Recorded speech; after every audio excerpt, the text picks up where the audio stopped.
And we'll start this hour with the latest on that extensive 11-day search for a 6-year-old boy presumed lost near a campground in Crow's Nest Pass, Alberta. For a week and a half, authorities insisted there was reason to believe that he would be found alive in the woods.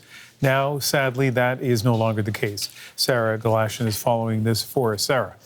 Yeah, you say hard day. Hard day, especially for the family, certainly for the hundreds who've been involved in this search over so many days now, looking for Darius Macdougall, who, as of Sunday, September 21st at 11:30 a.m., that is when the RCMP were notified that the family could not find Darius. He had earlier in the day been out walking with 6 siblings, and when he didn't return to the campsite, they looked around for him, notified RCMP, and RCMP is saying that they extensively interviewed all family members and began their search of this forested area, which is near the south of Island Lake campground, looking at this area.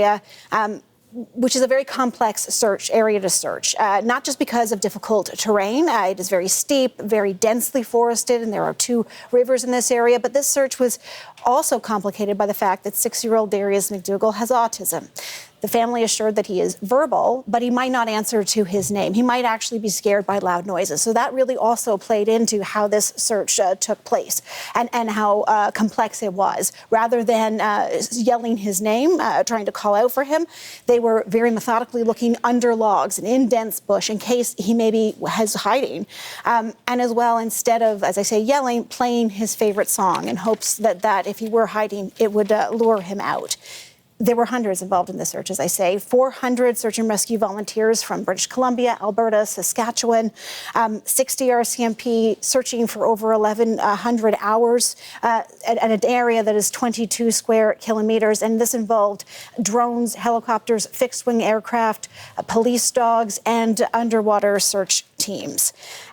It's an area that's popular with campers, and so they did find some things in the wood, but none of it could be directly associated with Darius. So that in this press conference earlier today really begged the question, did he just disappear? How is that possible? Might someone else have been involved, and could he have been taken? And this is how that was answered. We've just exhausted all search tactics. There's just nothing else for us to search at this time, but there is nothing to indicate foul play is involved. That being said, we're still investigating. We're still there to take tips, any information that anybody may have to help us with this investigation. And please, if anyone knows anything, just contact us. Yesterday, we heard a similar plea from the child's mother. She spoke to a local television station in Lethbridge, Alberta, which is where the family is from.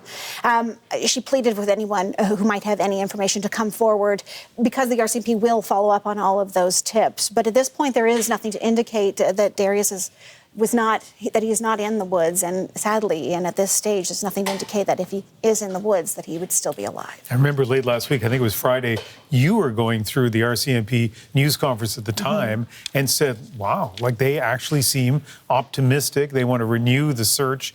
But by Sunday, I think, they had lowered the likelihood of survivability to 5%. Well, you and I have covered a lot of these kinds of searches. And for the search to have been going on from Sunday, then by Friday, not only were they had not stopped searching, but they were bringing in extra resources from as far away as Saskatchewan, saying that they very much believed he could still be alive.